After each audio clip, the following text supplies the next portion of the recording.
ధర్మో రక్షతి రక్షిత అన్నారు. ధర్మాన్ని కాపాడితే అది మనల్ని కాపాడుతుంది. 2-వే ట్రాఫిక్, ఇట్స్ నాట్ 1-వే ట్రాఫిక్. అంటే ధర్మమే ఎప్పుడు మనల్ని కాపాడాలి కాదు, మనం కూడా ధర్మానికి ఆలంబనగా నిలవాలి.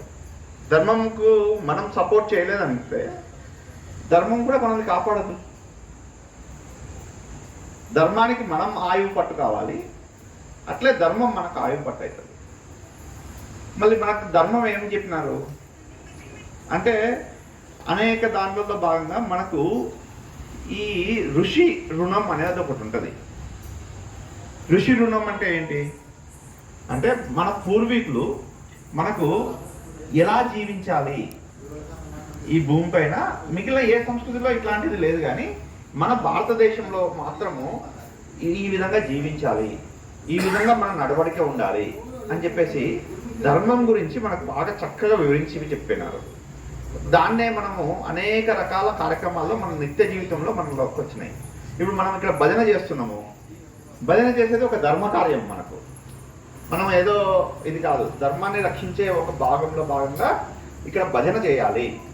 భజన అనేది ధర్మ కార్యంలో భాగంగా మనకు ఉంటుంది. అట్లే గుడ్లను, మన సమాజాన్ని కాపాడుకోవాలి అనేది ఒకటి ఉంటుంది. ఋషి రుణము అనేది ఎప్పుడు మన పైన తీరిపోతుందంటే మనకు మన పూర్వీకులు ఏదైతే ఈ ధర్మం మనకు అందించుకుంటూ వచ్చినారో మళ్ళీ మనం మన నెక్స్ట్ తరానికి అందించాలి. మనం నెక్స్ట్ తరానికి అందించలేదంటే మనకు ఋషి రుణం పోదు. ఈ సమాజం యొక్క రుణం మనం ఎట్లా తీర్చుకోవాలి అంటే మనము మన పిల్లలను మన ధర్మంలో, మన సంస్కృతిలో భాగంగా మనం పెంచగలుగుతామా లేదా, మన గుళ్ళను, మన గోపురాలను మనం కాపాడుకోగలుగుతామా లేదా.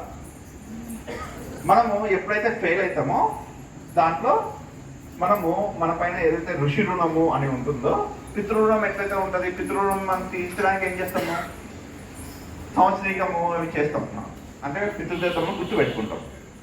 అట్లా ఋషి రుణము అని ఉంటుంది. ఆ ఋషి రుణం తీర్చాలి అంటే మన సంస్కృతి, మన ధర్మాన్ని మనం నెక్స్ట్ తరానికి అందించాలి. మనం నెక్స్ట్ తరానికి అందించడంలో మనం మన సంస్కృతిని, మన ధర్మాన్ని మనం కాపాడుకోవాలి.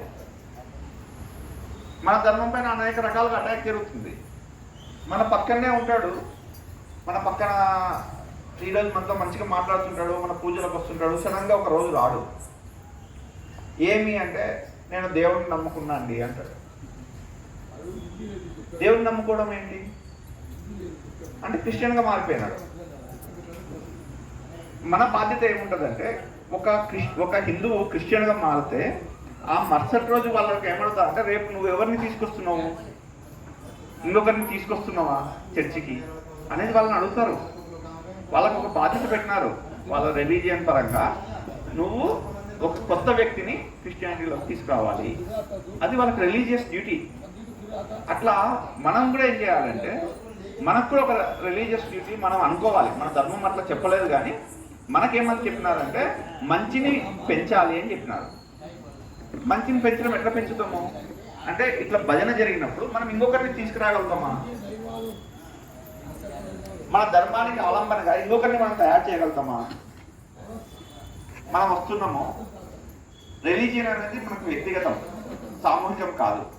కానీ ఈ భజన ధర్మ కార్యక్రమాలు ఏవైతే ఉన్నాయో అవి సామూహికం. మనకు గుళ్ళో ఏదైనా కార్యక్రమం ఉందంటే ఆ వీధి మొత్తం రావాలి, ఆ గుళ్ళో కార్యక్రమంలో పార్టిసిపేట్ చేయాలి. దీనికి మనం రావాలి, మన నెక్స్ట్ జనరేషన్ కూడా మనం దానికి లింక్ చేస్తూ పోవాలి. లేదు అంటే మనము ధర్మ కార్యక్రమంలో పూర్తిగా చేసినట్టు కాదు. అనేక ధర్మ కార్యాలు మిగిలిన చేస్తుండొచ్చు, కానీ సంపూర్ణం కాదు. కాబట్టి ఇట్లాంటి విషయాలు చిన్నవి మనకు అంటే మన ధర్మశాస్త్రాల్లో ఉన్నాయి, ఏం చేయాలి, ఎట్లా నడవడిక ఉండాలి, ఏమి అనేది.